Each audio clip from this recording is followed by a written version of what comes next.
Hey, welcome back, everybody. We are back. Another weekend in the cabin, and we're going to try to get this thing kicked off pretty quick here tonight. Absolutely. So, Whenever you're ready, let us proceed with our November show. all right, you all set here? You ready to rock tonight? Let's do it. I see you got your drink in hand and ready to rock and Yep. roll. Let me just make sure the show is now officially live so I can view our listeners as they chat with us. That's what I'm doing. I'm pulling up the show here. There we go. Mark Coleman, let's do this. Hey, I am ready. Travis Boone, Todd DeVoe, and Mark Coleman. Yeah, I already said Mark was in the house, but it just showed all three of you there at the same time. So, welcome to the cabin tonight. Welcome to the cabin. A windy cabin. A what? A windy cabin. Yeah, and you need to turn your audio down there. I'm going to. Welcome back, everybody. Come on, Danny. There we go. I don't want to hear myself. I know, right? I don't like to hear myself either. All right, here we go. Stand by in 3, 2, and 1. Welcome back to another episode of the Up North Journal, everybody. Host Mike Adams sitting in the cabin tonight here in Michigan on a blustery, windy, somewhat chilly 1st of November. It is. It's a little bit chilly, a little bit windy. Shout out to Buck Bates. They've joined in. Hey, Buck Bates, thanks for tuning in tonight. Yeah. Speaking of, let's give a shout out to the people who support us. Let's do before that. we even get started. Let's do that right away. And you know what? It'd be a windy day to be barbecuing out there. That's for sure. But you know what? You can still barbecue. That's right. Or you can use it anytime. Yeah, that's right. You can use it on the inside. But going over to support Rebel 6 Rubs over at rebel6rubs.com, you can get 20% off your order when you check out if you use the promo code North Journal. You know what? 15 days till opening season of 14. 14. Today's the first. Today's first, right? But you still got time to get in. Go check out Buck Bates over at buckbates.com. You can get 20% off your order when you check out using the promo code Up North Journal. And don't forget to make sense of your sin. I see what you did there. See like I did there? Yeah, all right, okay. Right? And keeping us warm in the cabin, and we're not letting it blow away. Hunter's Blend Coffee, huntersblendcoffee.com. If you want 10% off your order, use the promo code capital UNJ, which is under Mike's finger if you're watching the show live on Facebook. If not, type it in on the podcast, capital UNJ at checkout. I got my 32-ounce tumbler full. I cannot do 32 ounces of this Hunter's late. Blend coffee. Right? Jamie Duck is in the house. Daniel Welcome Burns. in. Daniel. Actually, we did a little pre-recorded thing with the Burns boys. Yes, we did. We told you, if you were listening to the show a couple weeks back, that they were coming through town. We had them stop at Cabin South, my place, and we recorded a show with them, which we're going to air probably on November 15th, because we won't be here. So, Ron Moses, 14 days. right? 14 days is when we're going to have the show with the Burns. That's right. So tune in then, and you can hear a great story about a great buck. Hey, Jason Radecki, what is going on, my man? By the way, thank you for sending that video of that moose. I don't know where that came from exactly. I was assuming that was a Michigan moose, but that was pretty incredible. The thing walked right up to that guy. Right? Pretty cool. Mark Coleman, must be warm in there. Dan lost his hoodie, but he still have the shirt on. Yeah, it gets a little warm in here. When we close the door, we fire up the lights, we start talking, and we have hot coffee. Hot air. It does get warm in here, no doubt about it. Terry, my brother, beautiful Michigan weather. You know what? Funny you say that because you're right. Because up north is upper, lower, and eastern UP is going to get hit pretty hard tonight. They're getting hammered. But it's supposed to be like mid-60s during the week. Yeah, well, last part of the week, yeah. But Yeah, still, so- I am so glad that I am not up north right now trying to hunt in a tree stand. The way things are blowing, it is incredible. Incredibly windy. Linda Ed Thornhill, how's it going? Nancy, how's it going? And Ron Moses, sounds like duck hunters were doing well today. You know what? You're funny you said that. I think you're right, because I did hear some early morning shooting. If you turn back your clocks. There's a joke there. That's all I'm going to say. Oh, right. Yeah. I can't say what it is, but those of you who live in the mid-Michigan area, you may know what I'm referring to. And if Right. you do, you get the joke. Right. Jason Radecki says his buddy from Minnesota sent it to him. So it might have been a Minnesota moose. Okay. Right So, on. but turn back your clocks. It's now 7 o'clock. We are back. We're live in the cabin. That time change mess you up? Well, I wait till I get up this morning, and I was up right on time for a weekend, 7 o'clock. It's like, I get Clockwork? well, it's called dog clock. Yeah. 7 o'clock, the little guy, got to get out. Yep. So I got up, flipped the coffee on, and then I looked and went, oh, yeah, it is now 6 o'clock. It's not 7, it's 6. Right. So I'm sure it'll mess me up for a day or two, but I'll get through the show with some Hunter's Blend coffee, and I should be out. Be ready to go. I'm with Mike. Biggest coffee is always better, especially with a metal interior from Tammy Dilk. That's this tumbler here has got a metal interior. I don't know. I mean, obviously I got the logo on the front. You know what kind it is there. But I've got several of different kinds of tumblers like this that I tell you what, you put hot coffee in them, or you put something cold in them, doesn't matter which brand it is, they all seem to do a pretty good job. They all do a pretty good job. I'm not Yeah. gonna lie. I've got is that the Mossy Oak one? No. I've got a Mossy Oak one. Oh, it's the Eddie one? Yeah. I got a Mossy Oak one. Same thing. Actually, I'm gonna... Kyle Sharp says, hello, fellows. Hey, Kyle, what's going on tonight? Actually, I'm going to take this lid off because, man, this stuff is just smoking hot. And Nancy says, thank you, TV5. So if anybody... wants to know in on the joke, you got to find out about what TV5 did yesterday about turning back your clocks. If you really want to know what we're talking about, send me a PM and I'll send you the graphic. Oh, there you go. That's all I'm going to say. Tammy Delk says, oh, it's just an hour. And you're right, it is. It's just I'm not going to lie. Just an hour, that's it. But, yeah, so you know what? We're here in November. We're 14 days out from the Michigan opener. See, Mark Holman says, before we get started, talk about the hats we're wearing. I'm assuming the ones we got on tonight. Okay, so the hat I'm wearing is my UNJ hat. And on the side, I've got my PSE logo. Yeah. So, And big shout out to PSE because I'm getting ready to take it up north and hopefully shoot something. Well, and the one I'm sporting tonight and the shirt actually both go hand in hand. Brand new from Better the Hunt, one of our supporters here at the Up North Journal. So, and actually, they're on next week. Yeah, next So, week we're going to tune have in Better the next Hunt week. on. And you know what, guys? The reason we're actually, that was Mark, good segue. We're getting into November, which leads you into December, which leads you into Christmas. Right. And you know what? Stay tuned. Better the Hunt's on next week. Easy Cut. If you're thinking of Christmas and what to get people, check out our supporters that we have, and we've talked to them all throughout the year.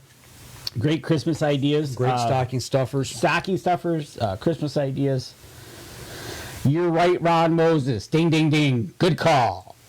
Kyle Sharp says, I had a feeling Mike had the graphic saved. Yes, I do. That's all I'm going to say about that. Right? He knows because he's up in that area where that TV station is. Yes, he is. And so it was, yeah. But anyways, Christmas is coming. Stay tuned. Better the Hunt next week. Check out Easy Cut. Check out all our sponsors and supporters for Christmas ideas. We're going to try to get a lot of them on between now and December to get you some information to get to them. Rebel 6 Rebels, I think we're going to try to get on early December, talk to them. So we'll be talking gifts as we arrive. But we've got hunting season here in 14 days in Michigan. I've seen a lot of bucks fall this weekend. I'm sorry. Ron Moses, you're cracking me up, man. Ron Moses, my tree's already up. His wife already has his tree up. He says, I Yep. love her. Yeah. Yep, my tree's already up. There was a little bit of talk of that today amongst me and somebody, and I'm not putting a tree up this year. I'm not going to have anything to do with putting a tree up. If a tree gets put up, the kids are putting it up. Yep, my tree's up. Just gotta light it up. I think it was Friday I did it. Just got it up. Hey, Lit it Ken up. Cicluna, what's going on? Yeah. So All right, well, let's get into it, man. Let's do it. We've been rambling for 8 minutes, and we haven't even started the show yet. right. So let's do this. What do you want to talk about? Well, daylight today here in Michigan. We're not in a southern state. Yeah. It'd be pretty blustery. Pretty blustery. Okay. It was 40-mile-an-hour winds, dude. Okay, it would be howling. Actually, you got a call and you did an article about all day sitting. Yeah, actually, bowhunting360.com, part of ATA Group, Archery Trade Association, called me a little over a week ago. Okay. And wanted to do a phone interview about all-day hunting or all-day sits in the tree stand. And actually, while we're talking here, I've got the link. I'm going to actually, if anybody's interested, I'm going to post it in a thread here. Charles Byram just had a Right in the 180 to 190 class buck run across the road in front of him. And he's sitting talking to us instead. No, too bad he's already got his buck. That's true. So, Timmy Duck says too soon. Bird hasn't even been plucked for the oven. so there you go. There's the article right there. And the picture on the article, I just posted in the chat room, courtesy of Dan DeFaw from Michigan's Upper Peninsula. But yeah, they interviewed me about sitting all day, doing all day hunts. And that's something I've kind of taken up in the last 4, 5, 6 years or so. So Usually rifle season is the first couple days are an all day sit for me, yeah, that's kind of where I started with it. and then we kind of see how it starts to roll out, and maybe we want to change things up or something just to the wood starts to look the same. Right. So, but so talk to me about the article. Well, there was different points about how you started, why you started doing it, when you start doing it. What do you take with you? How do you prepare for different things? And just like food. What do you take with you? How do you know what to take with you? And my go-to is usually I take a Powerade with me. That way I've got some electrolytes. Then I take water, one or the other. But I also take I got a thermos that holds 6 small cups of Hunter's Blend coffee. Right, keeps you warm Conveniently enough, but that gets me through the day. And then I'll pack, usually 3, maybe 4 Cliff bars and a couple of granola bars. I try to keep it to where I'm not constantly in my pack with food on a continual basis because it makes noise. If you're in tree stand, but you are burning energy. you're burning energy, and I try to get something that's going to fuel my body that I don't have to keep going back for over and over and over and over again. So, And that's one of the things that you really, if you sit all day and you wonder why you get back to the cabin or wherever you're staying, and by the end of the day you're really tired. yep. It's like you sit back and go, well, you're just hunting. Well, Yeah. no, but you're putting your body through a lot, whether it be mentally, physically, to keep your body warm. Right. Especially right. like today, right? Right. Yeah. If you don't have a heater, if you're sitting in a tree stand. Right. Or even if you're in a heater, you're In a heater. I mean, if you're with a heater, you're still that mental. I don't want to be in a heater, man. Right. You're Mark Coleman says teepee. But yeah, you just you're putting your mental capabilities through an all-day sit, and you're burning energy. Yeah. And like you said, the Cliff Bars. Yeah. Well, to go along with the food, what Mark Coleman just said, the TP. Yes, take toilet paper. You got to have it. Inevitably, at some point, nature is probably going to call one way or another, number 1 or number 2. Let's just be real about it here. With that being said, that's one reason I like to use the Cliff Bars or granola bars, something real light that's got some calorie intake to it, so I'm not eating a lot of food. If I eat breakfast, it's real light. I mean, I try to plan that part of that out. So, number 1, you got to climb down out of your stand. Number 2, if you got to take number 2, see what I did there? Right, I see that. Number 2, you've got to get down, find a spot, dig a hole, and then cover it up after the fact. So, there's a lot of movement. You got to be very careful when you're using toilet paper because it's waving the white flag because you don't want any other hunters mistaking you for a deer. There's just a lot of different things that happen with all that. Right, so to speak, exactly. And Linda and Ed Thornhill point out something actually very good, saying down underwear is what clothing are you using? You got to plan accordingly. You do. You gotta take a look at the weather, know what's Yeah. going on. Like today, you definitely need something that's going to block the wind. Yeah. If you're in the elements. Yeah. If you're in a Shooting pop up house. blind or a shooting house or something like that. Yeah. It's not bad. But yeah, you definitely gotta. Well, you got to think about the type of hunting you're going to be doing as well. I mean, if you're doing a tree stand sit and it's a blustery day or a cold day, you've got to dress accordingly. You've got to figure out how you're going to get to your stand without breaking sweat. and getting chilled, getting your clothes wet on the inside. You know what I'm saying? Like when we talked about when I used to bike to my stand, I would ride out in my base layers. You know, it'd be nice and chilly and cold, but I'd have all my heavies strapped onto my backpack.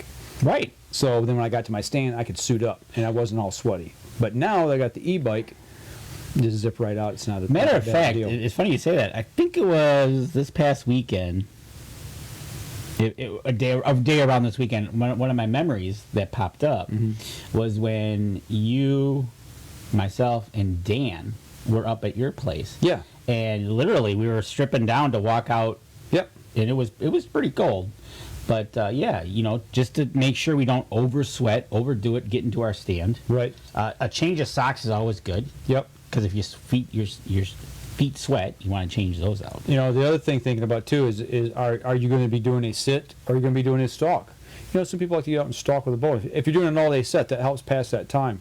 If you're sitting and stand and it's, you know, getting in the middle of the day and you're like, man, I'm getting a little bored, I think I'm going to change my sit-up. Maybe the wind's changed directions and it's not conducive for that stand, you want to get down to help pass that time. You know, if you're going to do some stalking, you got to think about that. Your base layers, are they camo? You know, versus, you know, maybe a solid black or green or brown or whatever. Well, It's those types of things you got to think exactly. about so you put yourself in the element of surprise versus being seen. day like today is a great morning sit, and then as soon as this wind picks up like it did today, why not do a little sneak? Right. Get your nose in the wind and start moving along slow, because they're at a disadvantage with the howling and the noise that this wind is creating. So Absolutely. you can try something new. I tell you what, we're bumping up on our first break. Let's continue this talk after the break. So There you go. let's step outside real quick, take our first break, and we'll come right back after this. I just see Kyle Sharp. Kyle saying- Sharp was at work getting set to leave when that popped up on the news, and he about spit his coffee. So he Yes, saw it folks, live. He saw it live. That is funny. Yes. That is funny. I say it. I'm serious. If you guys want to know what we're talking about, send me a PM on Right. Facebook, and I will send you the graphic. Lyndon at Thornhill, they keep a 5x6 camo down blanket rolled up in the backpack. Another great item. Yeah, exactly. If you get cold, Well, you wrap never up- know when you're going to be stuck out in the elements overnight. You know, and you need something. If you're out in the wilderness somewhere where you don't have access to a cabin, right? you know what I'm saying? And A way to get that's that whole of letting somebody know where you're hunting. bingo. You know, there's so many things that to think about with an all-day sit, and we only touched on just a select few of the important ones to get started. That's what the article was about, was just getting going and how to get started with that. All right, here we go. Second segment. Stand by in 3, 2, and 1. Welcome back. Second segment of the show. Talking about all-day sits in the stand. How do you do it? How do you prepare for it? Question: Yeah. how do you keep your butt from hurting when sitting in a tree stand all day? It's Mark Coleman's biggest challenge. He takes a cushion, but it doesn't always help. Depending on the type of stand that you've got, what I'd like to do is I'll get to a point where I feel like my legs are starting to cramp a little bit or my butt's starting to hurt, just like he's saying, is I'll actually stand up Yes. and like stand on point per se, you know, with my bow, and you know, you just got to figure a comfortable position. Maybe your stand actually has a flip up seat on it so you can actually get back against the tree, and I'll stand and I'll shift my weight from one leg to the other, back and forth, Right. very slightly so you don't make some movement. You learn the art of shifting, standing, various techniques just to change it up a little bit. Yep. Especially, I refer back to a day like today, with a windy day like today. If you're in a tree stand, it kind of helps because everything's blowing. So You can get away with more movement. You can get it. Yeah, it's not like a dead still cold morning where a pin drops down the tree stand. And you can hear every Right. rung, or that last 20 minutes before darkness when it just quiets right down. Right. Okay, I'm gonna throw one at you. Sure. There's 18 million different ways you can debate this. You're in tree stand. We've already talked about number 2. You gotta take a quick little leak. Do you get down? Do you try to hold it? Do you pee from the stand? Do you pee on the tree? The stand's on. What's your So if I'm in a method? tree stand, then I almost time it accordingly to almost say, okay, it's a break. Mm-hmm. Get out of the tree stand, kind of go real slow, just to kind of move, get Get away from the stand. away from the stand, just find a nice little private spot to take your whiz, and then get back up in the tree. Okay. It's almost like a 15-minute break. Do you worry about urine scent out in the field? Not Like I said, really. that's debatable. I mean, so many guys. That is really debatable. Where I hunt, I've walked in, and I've had the deer walk right where I walked. Mhm. So I'm not. I'm cautious, but optimistically. Okay. You know, and like you said, that can be debated 101 ways as to how that all works. But Okay. that's what I would do. I'd say, okay, it's break time. Maybe around lunchtime, kind of get my stretch out and do that. Talking about the movement from the stand, actually, there's a couple guys on here, Charles Barham and Kyle Sharp, both talking about tree saddle hunting. They said that when the wind blows, is their saving grace of being able to get away with movement, and shift that weight and move from, because they're in that seated position. So I guess hunting from a saddle, it gives them that added advantage. Exactly. So You we know. gotta get on here one night and talk to one of you guys about saddle hunting, and get a little take on it. That's something I've been interested in. We've not really talked about it a whole lot. Daniel Burns talks about using an empty water bottle for urine. I've done that before as well, and taking it and capping it, putting it in my pack, and taking it away from the stand and dumping it. Mark Coleman, let it fly from the stand, but should check wind direction Yeah. first. All right, Denny Steiner's in the house. He said he's hunted many days from dark to dark. Covered most of my prep. Summit climber stands are great. You can move from the bottom up or down to help be comfortable. Gotcha. All right. Science has shown the ammonia smell dissipates after 20 minutes. Yeah, and Ken, that's another good point. A lot of guys don't even worry about the ammonia smell because they say deer have the same basic makeup of urine. What worries me, and guys and gals, if you eat asparagus, you know what I'm talking about. It's got a different smell to it. It's a stronger smell. So depending on what you're eating or drinking is going to dictate a little bit of what that smell is like. Right. And I got to imagine a deer's diet's pretty much the same all the time, so theirs is going to smell pretty much the same all the time. Yep. Versus ours is going to be a little. And that's just one of the other aspects of sitting all day. Like you said, we've got your clothes. Yes, this show has taken a turn. Right, Nancy? But it's important for hunters to, this is something you have to face. Different areas play differently where you hunt. Mm-hmm. Charles Byram, he can't do it. He brings an empty bottle. Yep. There are some places where that is just enough to change the deer. Yeah, it's a deal breaker for the deer coming in. Yeah. They pick up on the scent and it's done. They're busted. Then you got guys that will drive their trucks out there because they're used to the farm equipment. Yeah. So it all depends. Situational. Exactly. Well, not to get too in depth here, but I know my dad has actually peed from the stand. He told me about this right on top of a buck's head. There you go. To see if he could get away with it. He got away with it. So there you go. Kyle Sharp says anytime you want to talk about his gear, he'll talk about it. cool. Good deal. So yeah, so there was an article. It came out. You posted the link. Yep, the links there in the chat. Yep. So if anybody on the podcast, I'll put it in the show notes as well. But, some of the other things we talked about was how do you kill the boredom? That's a huge one during the midday lull. There's times I'll get up and I'll switch stands.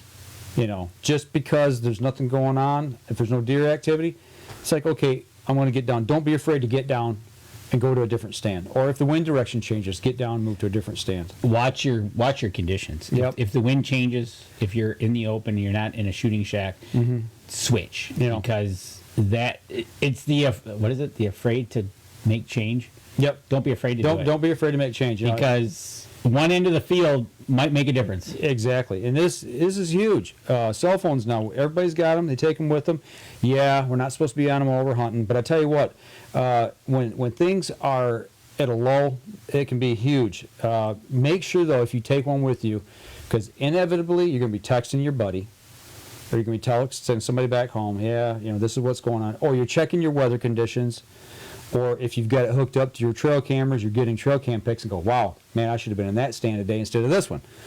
But the point is if you're using these on a frequent basis, make sure you take a rechargeable big battery with you that you can plug into to get it charged. Because if you get in trouble, you got a storm coming in, you want to stay on top of the storm. But also, if you get in trouble in the woods, this is your lifeline. Absolutely, it is. So make sure they're charged. And you don't have to dial out on it. You just got to have a little bit of a charge to it, and they can ping it. Mm-hmm. So, Charles Byron, we are meat eaters. How do we smell like a vegan? Eat apples and drink apple juice 2 weeks prior to the day you're going to hunt. I've heard that too. I've heard that. I heard that from Ted Nugent. Well, actually, you think about the Atkins diet. Oh yeah, there you go. People who are on the Atkins diet, they're eating basically meat and protein product, and obviously their body odor is a lot stronger.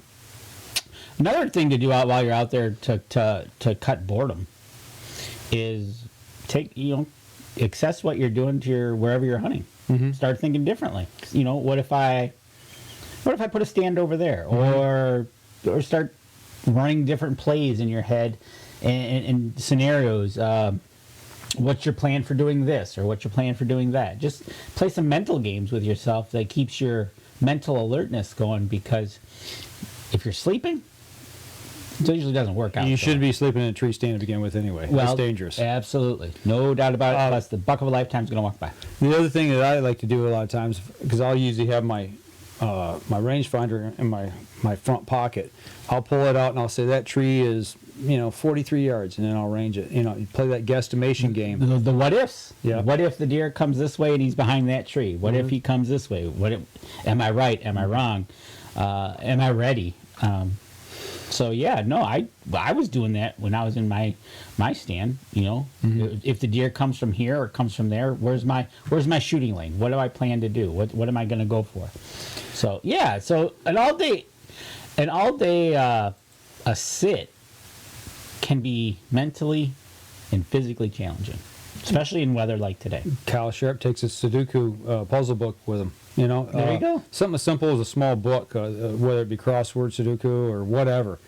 It's something that you can do that keeps you mentally alert and going. Because I'm telling you, all day sits can get boring really quick if there's no deer activity, especially if you're locked into one stand or one spot. Oh, absolutely. So. And we've had him on the show. Any Jerry Lambert book, if you haven't gotten them, order them from him on Amazon. Jerry Lambert. He's got several books out there. Great reads for the camp. Great reads for out in the woods. Yep. Check them out.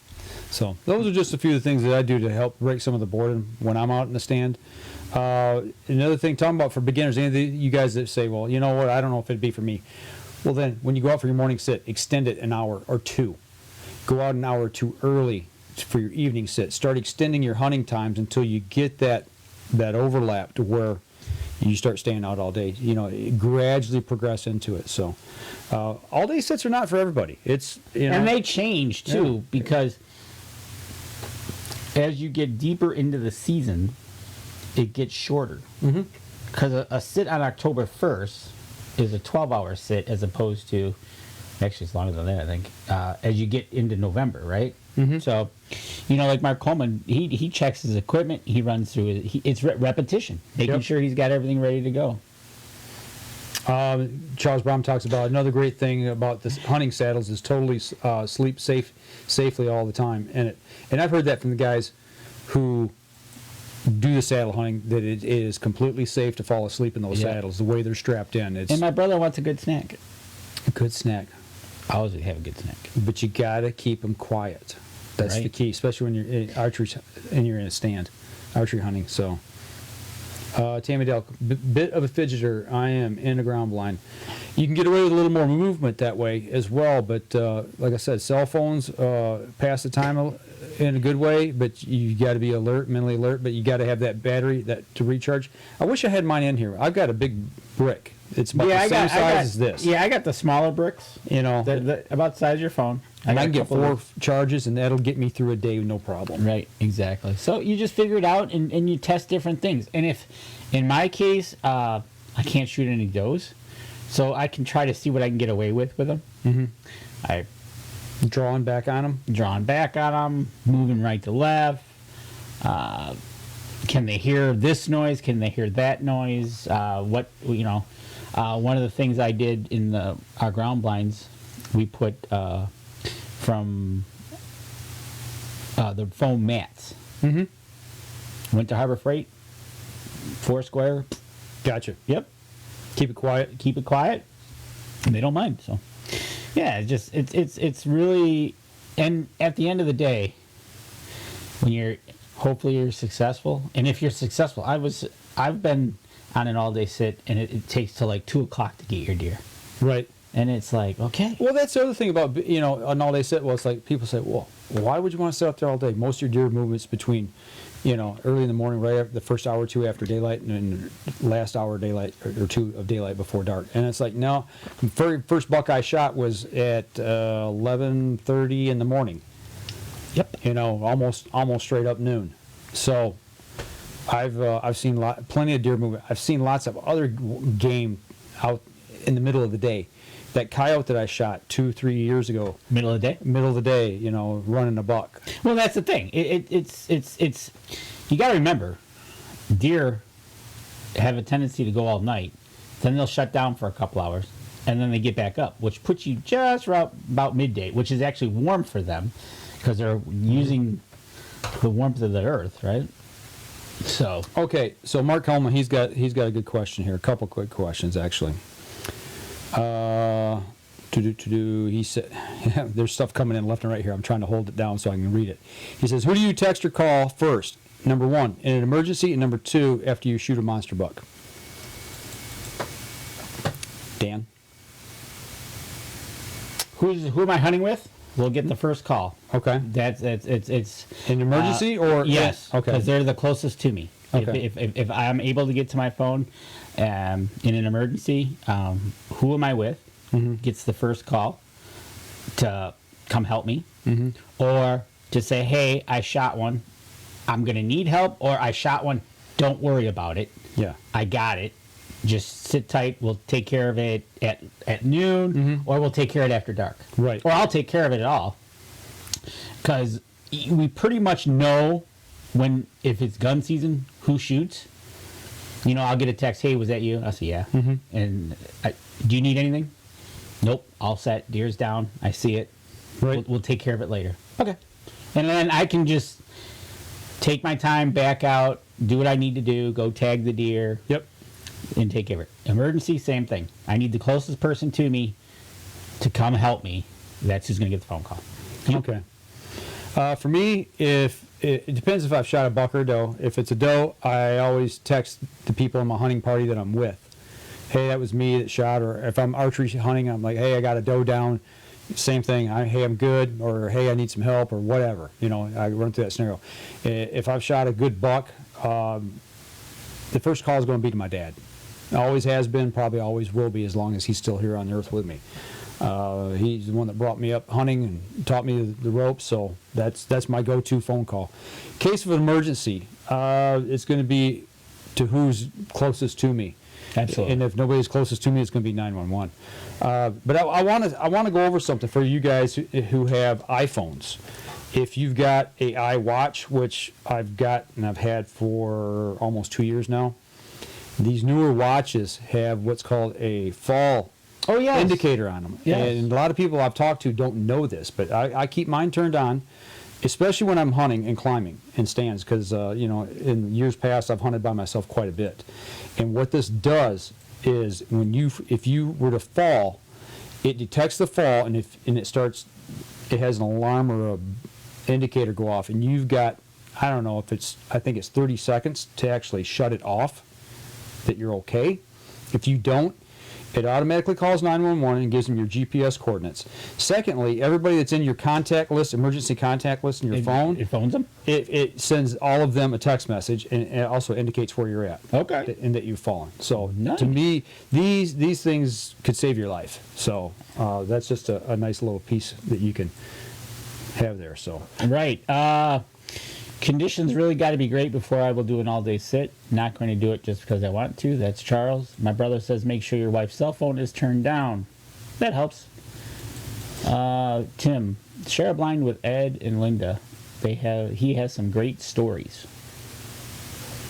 Nothing like a good story. what's that again? I'm sorry. Somebody just shot me a message. Tim says to share a blind with Linda and Ed Thornhill. He has some great stories. Okay.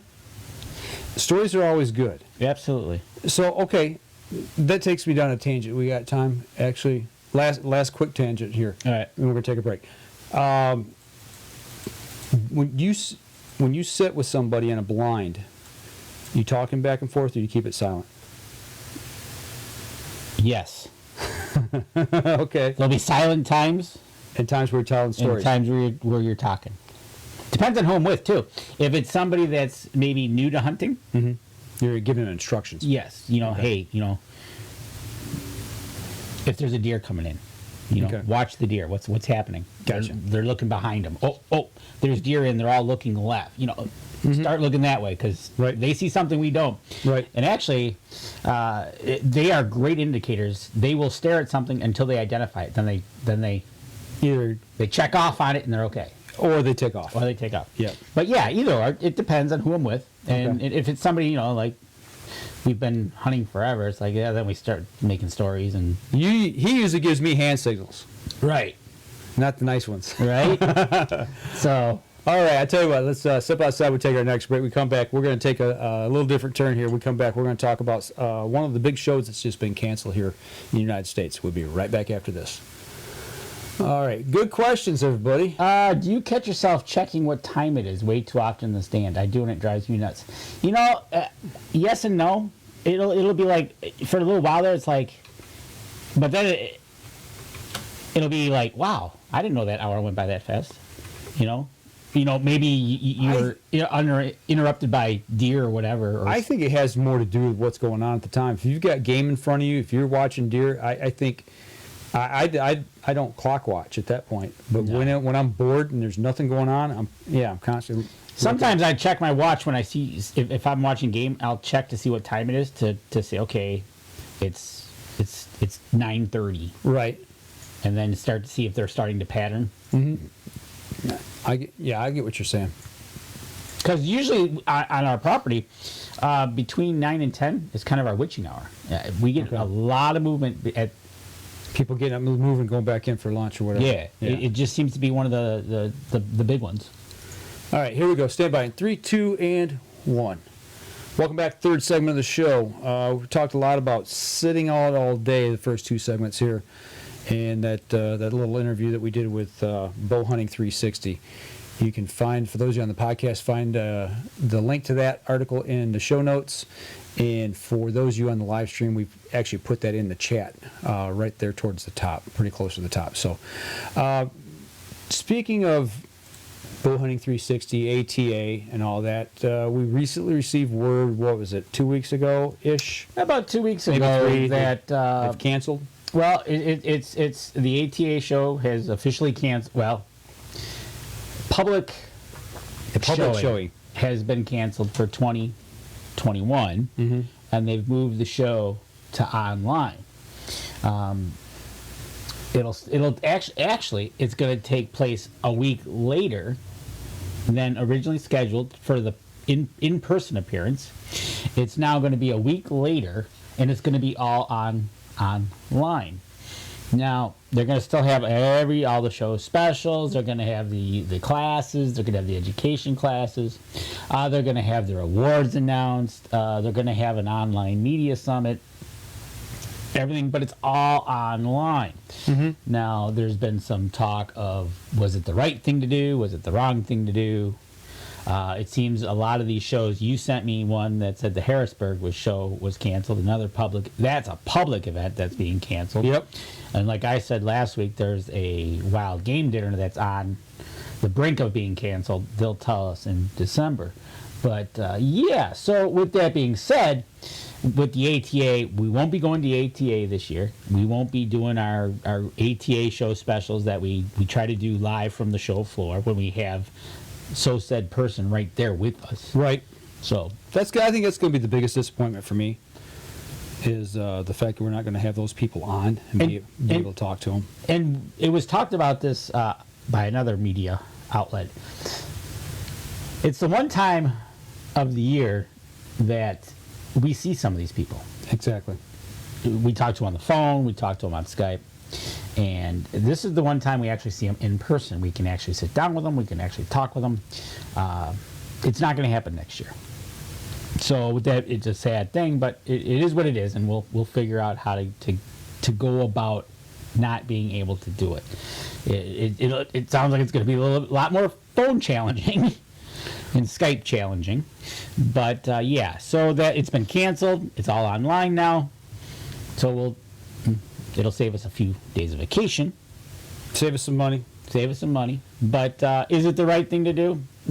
That's the bigger question I've got is okay, so they made this decision to go, and it because of COVID and what's going on, I understand people are very reluctant or apprehensive to do things and hold these bigger events now, but what is this really going to do to the ATA, as far as the future of it? And that's my bigger concern is where do we go from here?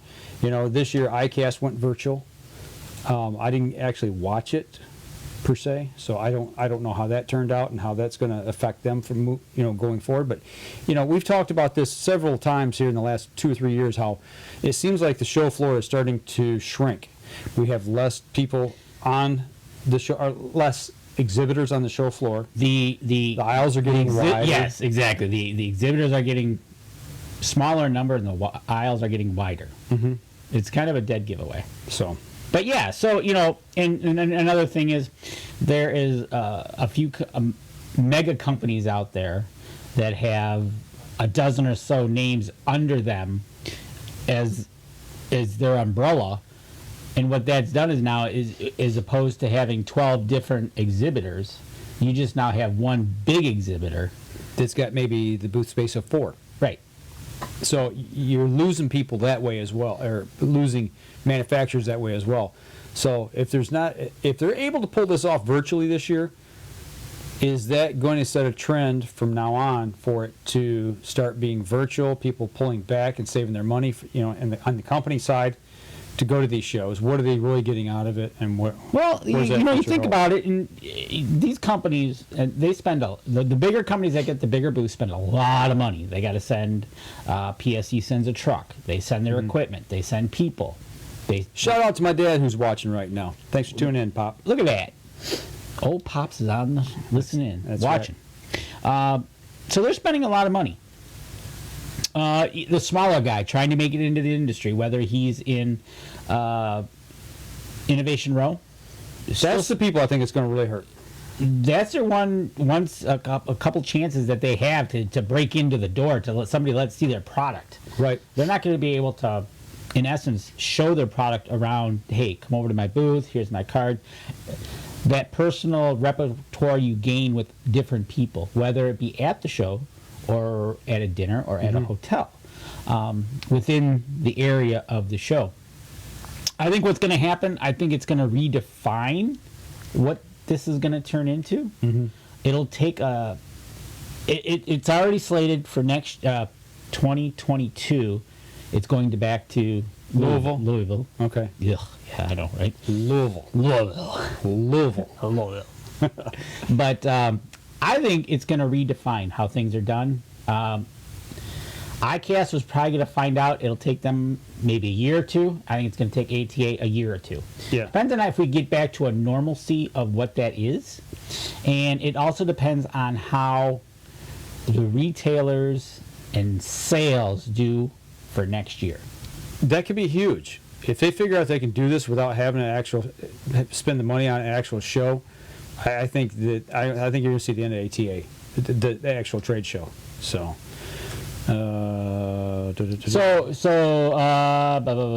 Mark Coleman. I recently invented and received my patent pending on a product. Industry was hoping to promote it at DAA. So disappointed. Exactly. That you're in Innovative Row. That was your chance to say, hey, look at my product. This is what I have to offer. Now you're going to have to find out how to do that. You're going to have to knock on doors or phone calls and get a minute of time, whereas you could actually in person got that minute of time where they could touch, see, and feel your product. Yeah. Kyle's got a great point here. Kyle, we've talked about this a lot. He says, I think, in my opinion, coming from someone who has worked in the industry for multiple years, ATA has essentially become more of a social outlet rather than the release show it used to be. Bow companies seem to continue releasing new bow models earlier and earlier each year for the past few years. ATA used to be the show because everyone brought their new stuff never seen before. You know, I think you're spot on with a lot of that, because what happens is all of a sudden one bow company wants to jump the gun and get the early jump on releasing a bow, so when they go to ATA, everybody comes to that booth and starts placing orders for that bow. Yep. Then, okay, so they do that 1 year. Then the next company says, well, you know what? They released in December. We're going to do it in November. Oh, well, now it's in October. Well, now it's in September. And all of a sudden, we're playing this game almost like with you being in the auto industry, whereas the 2021 models are already out, and it's, you know, they were out in the middle of 2020. Yeah. July. So you're right. And really, besides that, and you're right, Kyle, it used to be the show to go to. But what it's not going to be able to replace that it was talked about was the foreigners from other countries for 1 week coming to one spot to be able to touch everybody and talk to everybody in one spot. Mm-hmm. Now, are they going to be able to take their and be able for these companies to reach out and maybe take a trip to Europe or a trip to Asia? That's yet to see. But you're right. It used to be the premier show just a few years back when they had media blackout. Mm-hmm. And it would be, hey, what's coming out at the ATA? Well, stay tuned for 2 weeks. Now, by the time we get to the show, they've already made their deals. They've already made their orders. A lot of it's done. There's just a few of them that wanted to come to show. Yeah. Last minute decisions, maybe they got some deals or what's going on. Mm-hmm. So absolutely, no doubt about it, Kyle. It takes that a little bit away from the nostalgia of ATA and kind of turns it, and now it's going to be online. So stay tuned. I think it's going to take probably 2 years. This first year, they'll get how it went for the online show, see what the sales do, and then it's going to be up to the manufacturers and the purchasing people to say, well, I don't need to go there anymore. Mm-hmm. We just did it. Yeah. And my sales didn't drop off because I made a phone call and my rep hooked me up. Yeah. Well, and Kyle says here, he says, we're not even done with bow season yet, and his shop's scheduled to receive one of the new 2021 models coming up in the coming week. So, you know, we're still in 2020 bow season, halfway through it, and they're already shoving 2021s out. You know, it's just the way it's going. You're right, and you know, and with these things, you know, with phones, you know, the internet, everything like that, it's making everything more accessible, quicker. You know, I remember it's changed so much from when we first started going, you know, 10, 12 years ago. It used to be the thing to go to. It was 12 or 13 years ago. It was my first ATA, and we were embargoed for two weeks. We couldn't show any. We couldn't release any pictures. We couldn't talk about anything at all for 2 weeks. Yep. Or we were not allowed back in the following year. Yep. Now it's who can be live streaming at that moment. And Kyle's right. It's very true. Overseas and the smaller guys will suffer, but the big dogs won't think anything of. No. It's just the way it is. The gentleman from Colorado that gave us the hats. A little place like that. Great shop out in Colorado. They came from Colorado to the show. Archery school, the Rockies. Yeah, and you know, that's another thing. The people that you meet. We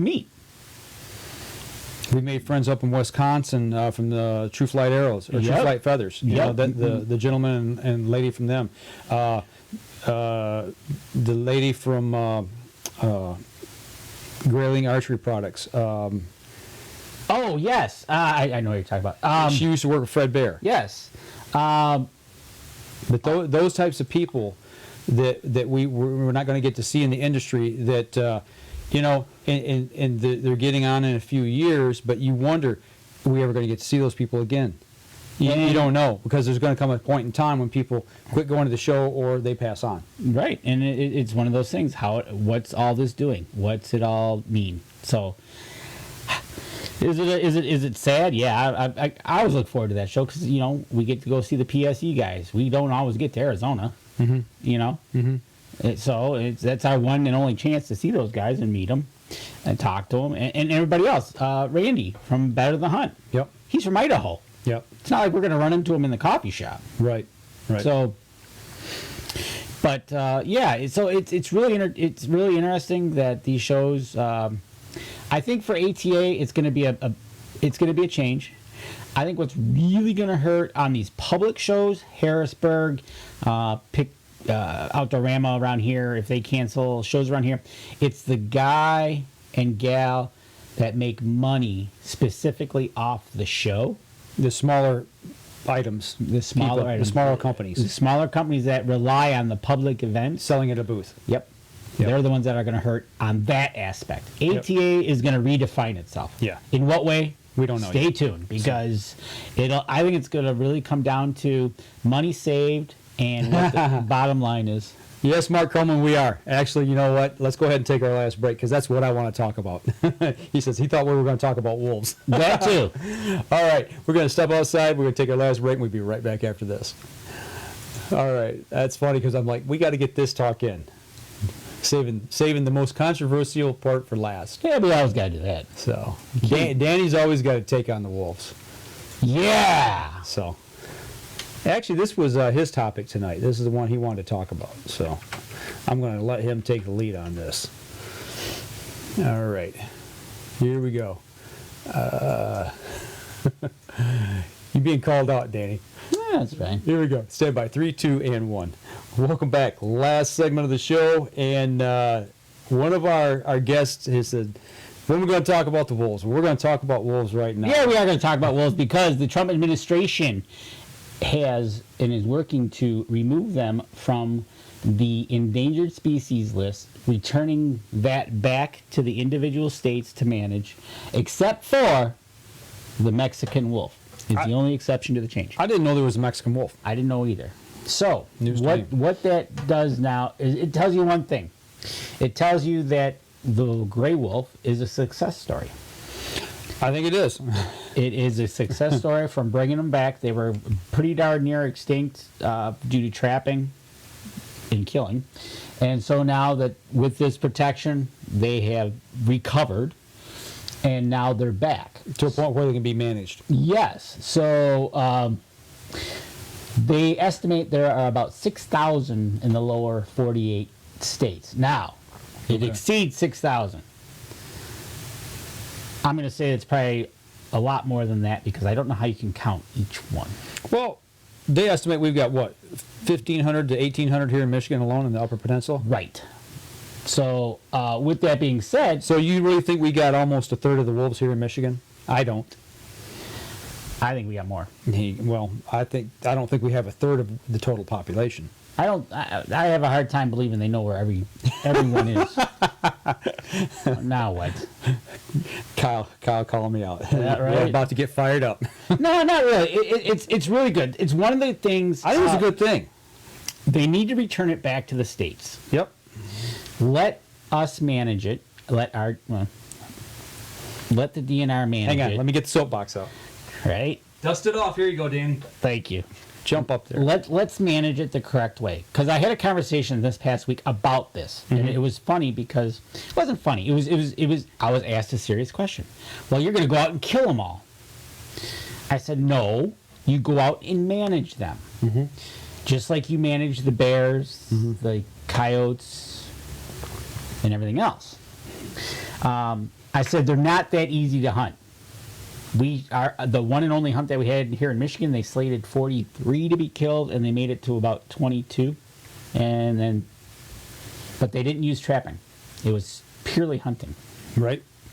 I think they should let the trappers get in on this. We don't know if there's gonna be a season or what's gonna be on. I wish that there was a way to know how many incidental catches via foothold traps there were of wolves, on an annual basis, on average. Oh, yeah, here in Michigan. no, yeah, exactly. Because you know that there has to be some incidentals along the way. Gotta be. You know, I would assume people that are out trapping. Right, exactly. You know, and then you go from there, and it's like, okay, now you give it back to the states, whether it be a Minnesota, a Michigan, wherever you want to take it out west, and say, okay, you handle it, you deal with it, which is the correct way to do it. And then I don't know how you want to do it, but if we have another hunting season, make sure you use all the methods that are there for us, whether it be a trapping season or a hunting season. It showed the last time when we didn't include trapping, you got to about I think it's smart. Not gonna lie, they learn. And you figure that you're after them. We heard them up. Up north. We hear there's about a pack in the area that it kind of they're a traveling pack. We can tell where they're kind of at when they start howling at night. And it's way different than the coyotes. But how many wolves have you actually seen? Laid eyes on? Two. Two. Okay. My brother's seen a couple. We've all seen a couple, it seems. Okay. You know, and could you have taken a shot at one Yes. if they were legal? yes. Oh, one. Yeah, for sure. One I could have really shot. The other one was kind of. I saw it going up out of the trail, and it went off into the hardwoods. And had a cut paw. That was kind of interesting. Yeah, so they're taking it off the list. Let's get it back in the States. Let us handle it. Let the DNRs handle it. Hopefully correctly. I think in the Michigan article that I read about that, they asked the DNR here, and they said they wouldn't have enough time, which I get. It's towards the end. You just can't pop something like this. Do it right. Right. Take the rest of the next year, figure it out. Hey, do we want to have a season? And go from there. What do they taste like? Chicken, if you put barbecue sauce on it. All right. Right, you're right. See, there you go, Kyle. It's good to see them on the edge of extinction. They're brought back, but they have to be managed correctly. And that's the whole point of using hunters to your benefit is to manage The species correctly. There's been talk of having a moose season in Michigan. hasn't happened yet. Hasn't happened because we don't have enough. Some people say, well, put a tag out there. Well, that's debatable. We changed the elk around in this state. Wild turkey? Wild turkey we've changed. Mr. Miller's on the show. He was out at Williams yesterday, and I see Trump Jr. was out there. Yeah. But Uncle Ted was there too. Yes, he was. And I think managed correctly, you can... And you're always going to have the interaction because humans are here, whether it be with your pet, with your livestock. You're always going to have that. Do you see that or hear about that a lot up in the UP from the locals who live there? Do they have a lot of interaction Yes. or problems with wolves? I wouldn't say problem. I say more interaction with them because they're there full time. Right. We're only there for a couple days, a few hours. They're there every day. Maybe they go for a walk every night. They've had interactions with them, whether it be hunting or walking.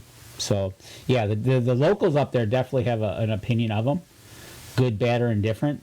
What do you think? They don't like them. The locals don't like them. Nope. Don't want them there. Is that because of farming practices? Well, no, I livestock, mean, well, or deer. it depends on where they're at. If you have a buffet on your land, why would they want to leave? Right. They don't. If you don't have a buffet, they move on, which means you don't have no deer now, or whatever animals they're taking off your property. Right. Yard carp. I saw that. So Thanks, Kyle. yeah, so the UP has got a little bit different. I do. The people that have daily interactions or weekly interactions with them on the local level, they're going to have a problem with them, I think. Exactly. Because it directly affects their livelihood, I think. Exactly. Whether it be deer, mom and pop shop, if they're in there and they're taking deer out and deer population declines, people are not going to be hunting as much, so maybe mom and pop's grocery store is not getting as much business during deer season. Well, okay, there's that. And then, not going to lie, there's people out there that depend on the deer for all year round. Mm-hmm. Not going to lie. And whether it's legal, illegal, I don't care. They need to survive. Right. So if you have a species that's coming in, and this includes yotes too, that are coming in, running off your deer, which is your menu, you're going to be a little upset. Mm-hmm. Or maybe you're an outfitter. Right. Maybe, whatever. But, so the wolves are coming off the endangered species list. Do you fear for your safety while archery hunting with wolves in your woods? We don't have them here in Indiana. No, I really don't. When I've seen them, they've always been on the move. When my brother's seen them, they were always on the move. They were never... that's not to say now, depending on the situation, that things could turn around pretty quick. But if it's... Actually, I'm probably more afraid of bear early season than I am anything. Okay. Because I made that one...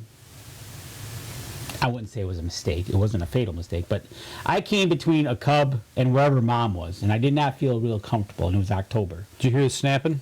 The teeth? We saw the little guy run, and me and my cousin looked at each other, and we said it's time to leave. Yes. That's not what you said, but that's in a roundabout way. That's what you said.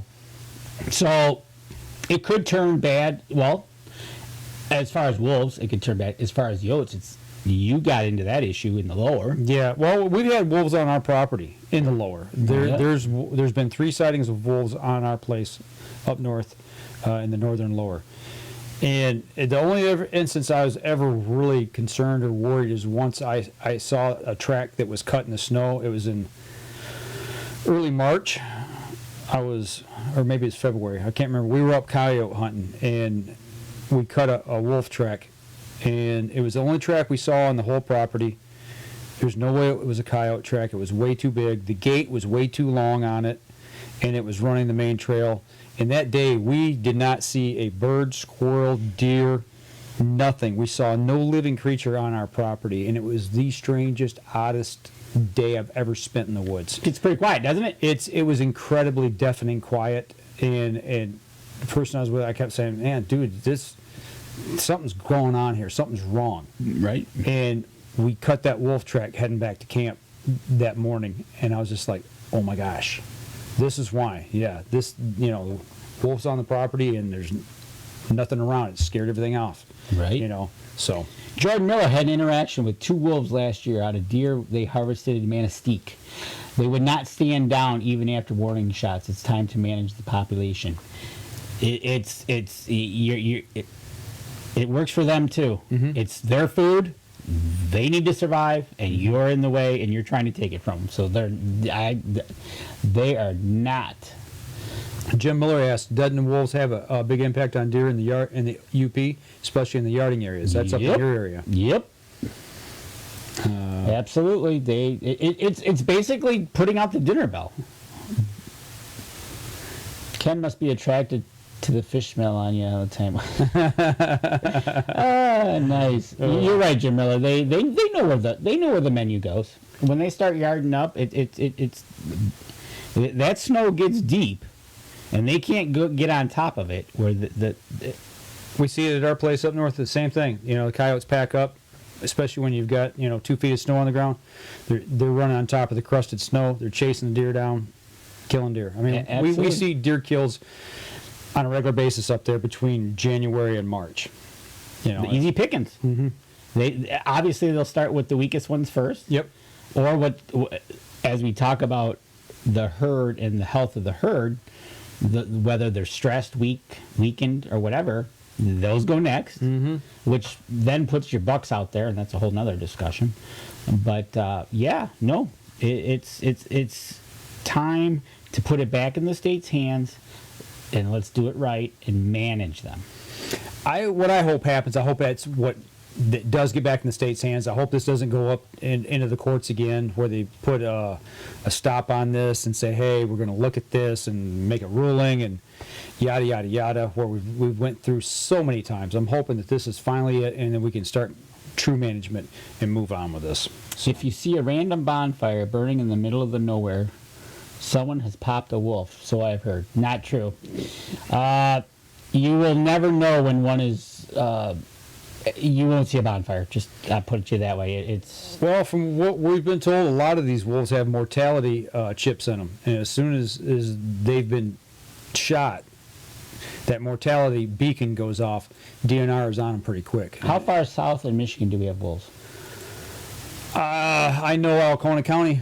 I know we've had them in Alcona. So say from Grayling up, Yeah, Grayling-ish up. that we know of that has been talked about. So yeah, but no, you won't see a bonfire. Trust me, it'll be shoot and shut up. Yeah, there's been many methods people have bragged about and actually been caught on. Right. They busted. I want to say somebody here in Bay City, didn't somebody get Yeah, they busted for shooting 3 wolves? Yep. And I think they were chipped, and that's how they got them. Yep. They know the ones that are chipped, and they get a hold of them. They know pretty quick, Exactly. especially if they're chipped or collared. Yep. So Well, I'll tell you what, we're bumping up here on the end of the show. Been a lot of good talk tonight. A lot of good Absolutely. interaction from all of our listeners. yeah, a lot of good interaction from our listeners. It's always great to have you guys on board talking about this stuff. It's going to be a nice week towards the end of the week here, and If we ever get there, the way the weather's going, man, it's going to be blowing and cold. right. But when we So- get there, it's supposed to be in the 60s. Yep, 60s and sunny. 66, I think I saw. Yeah, with a nice southwesterly breeze blowing Right. warm air in. So we'll see how So that shakes out. we'll see. Next week, we hope to have Better the Hunt on. We're going to be talking about all his products for the upcoming Christmas season. Show him what you got. We'll have him in the studio. We got him in sitting over there. And then we'll have on some other people. November 15th, which is a Sunday, we will be running the Nevin story because we won't be here. And then we'll be rolling. We'll be trotting right into turkey season. Thanksgiving. Oh, my turkey season. Yeah, don't you go down the aisle and start shooting at your local... They threw me out of the local supermarket for that. Oh, They didn't like that. Thanks, Ken. Appreciate it, man. Thanks, Good- Mark. Good seeing you in the cabin tonight, man. Yep. Ice season's just on the horizon. You got that right, Kyle. We got hopefully we get some ice this year. Kyle, we talked about that last week. Hopefully we do get some good ice. Yeah. We're going to... With all these shows being canceled left and right, We got to do some ice we fishing. got to get out. You know, we threw around Kyle getting up to Houghton Lake for a weekend. So there's plans starting to form in the works, so Yep. so to speak. But that'll do it for us this week here on the podcast portion of the show. For those of you who are listening on the podcast, go over to iTunes, give us a review if you would. That helps us out. If you're listening to us there, make sure you go over to all of our social media sites and give us a like, follow, share there as well. If you'd like the show, please share it and go over to our supporters page and sponsors pages and do the same for them. That'll do it for us on the podcast this week, folks. Y'all take care. We see y'all again next week. And for those of you on the live stream, if you got questions, throw them at us real quick. We'll hang here for a few minutes and chat as well if you want before we wrap up here. So Exactly. yeah, I'm looking forward to ice season. That's the one thing. As I discussed last week, my hunting season's probably going to be a bust this Right. year. But once we get into ice fishing season, I really think that's where I'm going to be able to get back out and do some stuff and get my feet back underneath me, so to speak. So looking forward to that coming up real soon. And why is because I'm typing on the wrong. Wrong keyboard. Exactly. That happens sometimes. Right? Exactly. We're still on the air. Luckily, I didn't hit the wrong key there. Oh, good one. Thanks, Dan. Good show tonight, boys. Kyle Sharp, we'll make it happen. We can always find ice. Got some good spots. Hey, we'll get some cabins. We'll spend a weekend up north. We'll have some good times. Half a wheel drive, we'll travel. We'll stare at some tip-ups and make a bonfire on the ice. Yeah, maybe even have a few adult beverages along the way. Absolutely. Thanks, Tammy. I tell you what, everybody take care out there. As we told everybody in the podcast, make sure you go over to our social media pages, give us a follow, like, and share. Do the same for our supporters and sponsors as well. that helps them out as well, especially in the way this year's been. Support your local pro shops, for you archery hunters out there. And, these people that we work with and deal with, get on their web pages, order something for Christmas for a stocking stuffer or for a present, matter of fact. Yep. So, And remember, it's 2 days away. Go vote if you haven't already. I've already voted. So have I. I've gotten 15 text messages tonight to go vote, and that's where I kept stopping and swiping here. I hate that. People are just nuts with this stuff. Does human odor come through the 360 blind mesh? I would assume it does. If there's a hole in it, there's got mesh, it's going to go through. If it's mesh, it's got to go through. Yeah, I would assume so. Now, does it diffuse it a little bit? It probably lets it out not as strongly, but it will get through. It's just there's holes in it. Dan, we're ready to, yeah, we are too. I want to hear about. I think he was just on an elk hunt, if I'm not mistaken. Yeah, he was on an elk hunt earlier, and we'll talk about his product. So it'll be better than the hunt here on the show. All right, y'all. Y'all take care, and we will see y'all again next week. Y'all take care now.